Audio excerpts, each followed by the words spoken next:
Tak banyak yang tahu kalau Rusia yang dulunya masih Uni Soviet pernah diusir dari Afghanistan hingga akhirnya muncullah Taliban. Inilah sejarah tentang perang antara Soviet dan Afghanistan.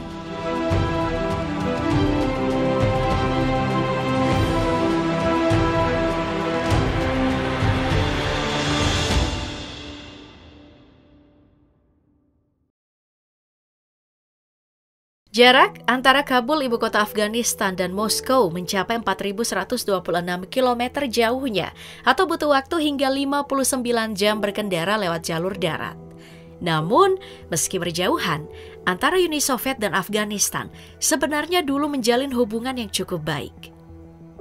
Sejak tahun 1921, keduanya bahkan menjalin perjanjian untuk menciptakan hubungan yang sejajar dan netral antara kedua negara, serta menetapkan ketentuan agar tidak terjadi agresi militer antara keduanya. Namun, pada tahun 1973 terjadi kudeta di Afghanistan yang menggulingkan pemerintahan monarki, membentuk dasar dari pendirian Republik Afghanistan. Nah, pemerintahan baru yang muncul cenderung bersimpati kepada Uni Soviet, meskipun seiring berjalannya waktu mulai muncul pertentangan terhadap kebijakan tersebut. Akhirnya, setelah 5 tahun berlalu, hubungan antara pemerintahan Mohammad Daud Khan di Afghanistan dengan Uni Soviet mengalami keretakan. Pada tahun 1978 terjadilah Revolusi Saur yang juga terkenal sebagai April Revolution atau Kudeta April yang diluncurkan pada tanggal 27–28 April 1978 oleh Partai Demokrat Rakyat Afghanistan. Revolusi ini berhasil menggulingkan Mohammad Daud Khan yang sebelumnya telah mengambil alih kekuasaan melalui kudeta pada 1973. Setelah kejadian ini, Daud Khan mendirikan sistem pemerintahan yang bersifat otoriter dengan menerapkan sistem satu partai di negara tersebut. Revolusi Saur membawa pembentukan Republik Demokratik Afghanistan yang berideologi komunis di bawah kepemimpinan Nur Muhammad Taraki. Karena itulah, negara ini segera terseret dalam berbagai konflik era Perang Dingin antara Amerika Serikat dan Uni Soviet.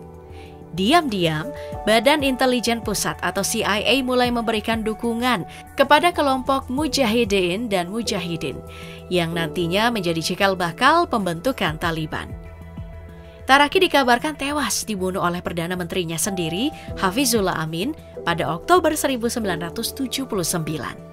Kejadian itu dikisahkan melibatkan penyekapan mulut dan hidung Taraki dengan menggunakan bantal hingga nyebabin kehabisan napas. Nah, seperti di film-film, Amin pun kemudian mengambil alih sebagai presiden. Namun, latar belakang pendidikan yang pernah menempuh pendidikan di Amerika Serikat membuat Uni Soviet meragukan loyalitasnya. Bayangin aja, pada hari pembunuhan Taraki, ada 28 anggota keluarga besarnya yang dipenjara. Taraki disebut-sebut sebagai putra negara yang syahid, yang mengecam Hafizullah Amin sebagai pria lalim yang biadab, kejam, gila, dan diakui sebagai mata-mata imperialisme Amerika Serikat.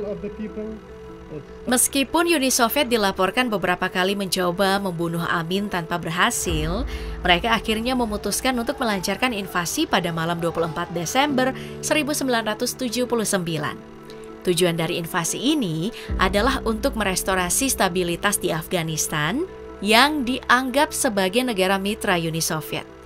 Dalam invasi ini, Soviet mengorganisir pengangkutan udara militer yang besar, melibatkan sekitar 280 pesawat angkut dan 3 divisi dengan masing-masing beranggotakan 8.500 orang. Dalam waktu singkat, hanya 3 hari, Soviet berhasil membunuh Amin di Istana Tatsburg dan merebut kendali atas Kabul. Ya, meskipun tentara loyalis Amin sempat memberikan perlawanan sengit, namun upaya tersebut hanya berlangsung sebentar.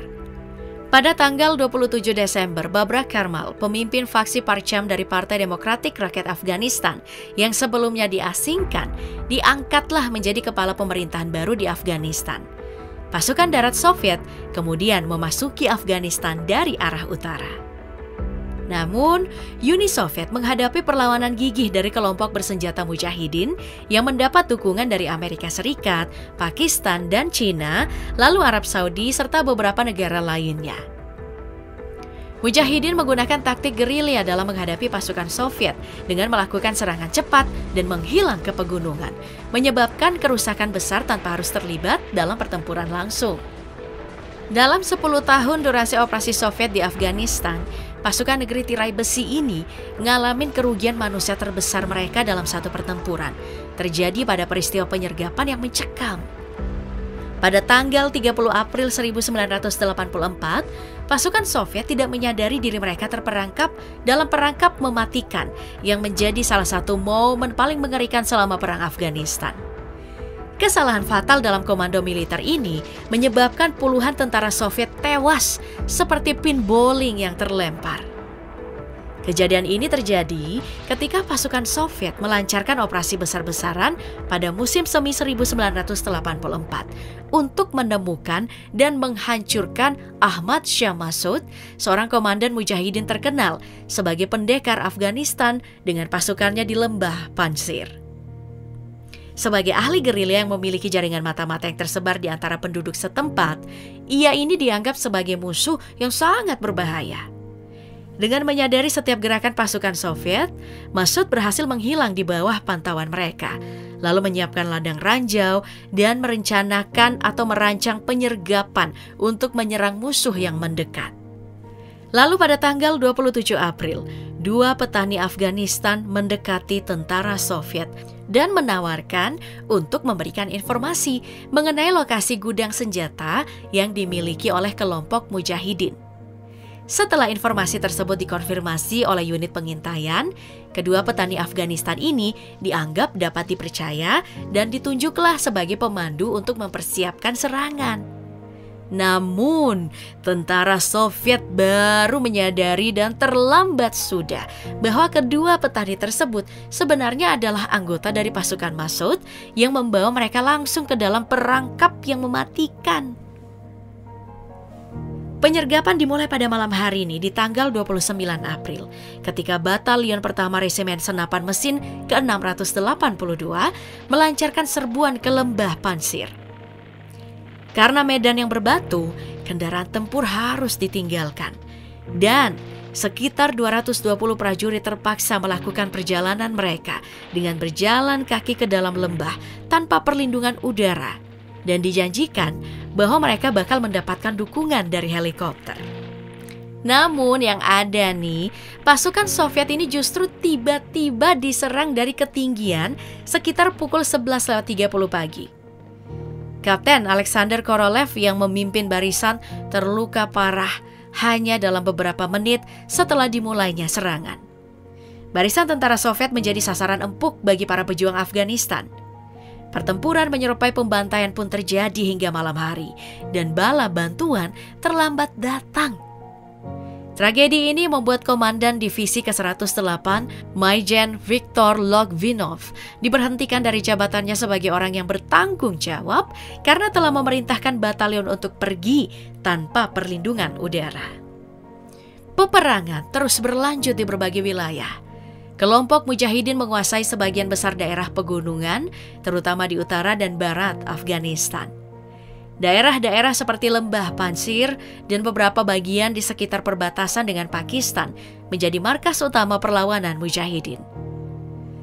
Sejumlah kelompok pemberontak anti pemerintah menduduki wilayah-wilayah perbatasan dengan Pakistan, terutama di sepanjang jalur Khyber dan jalur Bolan. Pemerintah pro-Soviet sendiri menguasai sebagian besar wilayah urban dan beberapa wilayah strategis di Afghanistan, seperti Kabul, Kandahar, dan Herat. Nah, anggota mujahidin menggunakan berbagai senjata yang berhasil mereka ambil dari pasukan Soviet serta diberikan oleh Amerika Serikat. Pada awal tahun 1983, Kementerian Luar Negeri Pakistan juga sempat bekerja sama dengan Uni Soviet untuk memberi mereka jalan keluar dari Afghanistan. Keberuntungan pun semakin berpihak pada mujahidin ketika mereka memperoleh rudal anti pesawat yang bisa diluncurkan dari bahu pada tahun 1987. Senjata ini membantu mereka dalam menargetkan pesawat dan helikopter Soviet, yang kemudian banyak yang jatuh akibat tembakan. Sebanyak 15.000 tentara Soviet tewas dalam perang Afghanistan ini. Pemimpin Soviet yang baru, Mikhail Gorbachev, akhirnya memutuskan untuk menarik pasukannya. Tepatnya di tahun 1989. Nah, tapi sebelum itu, pada tahun 1988, pasukan Soviet ini sudah mundur secara teratur karena demoralisasi dan keyakinan bahwa kemenangan tidak lagi dapat dicapai. Setelah pasukan Soviet mundur pada tahun 1989, Muhammad Najibullah berhasil mempertahankan pemerintahannya hingga 15 April 1992. Ia lalu mengundurkan diri saat pasukan gerilya mujahidin menuju Kabul. Meskipun mencoba terbang ke India dengan perlindungan PBB, upayanya digagalkan di bandara. Akhirnya, Najibullah mencari perlindungan di kompleks PBB di Kabul. Setelah 4 tahun pertempuran sengit antara faksi-faksi anti Najibullah, Taliban berhasil merebut Kabul. Dan pada 26 September 1996, mereka menyerbu kompleks PBB di mana Najibullah berlindung. Puncaknya, Taliban menyiksa dan membunuh Najibullah. Dari tanggal 25 Desember 1979 hingga 15 Februari 1989, dari pihak Uni Soviet, jumlah keseluruhan perang melibatkan total 620.000 tentara yang ditempatkan di Afghanistan. Walaupun hanya 80.000 sampai 104.000 diantaranya yang bertugas pada waktu tertentu. Jumlah korban jiwa resmi yang tercatat dari Angkatan Bersenjata Soviet, pasukan perbatasan, dan pasukan keamanan dalam negeri mencapai 14.453 orang. Meski demikian, perkiraan lain menyebutkan bahwa angka kematian tentara Soviet dapat mencapai 26.000 saja. Nah, sedangkan dampak perang terhadap warga sipil Afghanistan jauh lebih besar dan merugikan. Angka kematian warga sipil di Afghanistan diperkirakan berkisar antara 562.000 hingga 2 juta. Menurut perkiraan, setidaknya 800.000 warga Afghanistan kehilangan nyawa mereka selama masa pendudukan Soviet.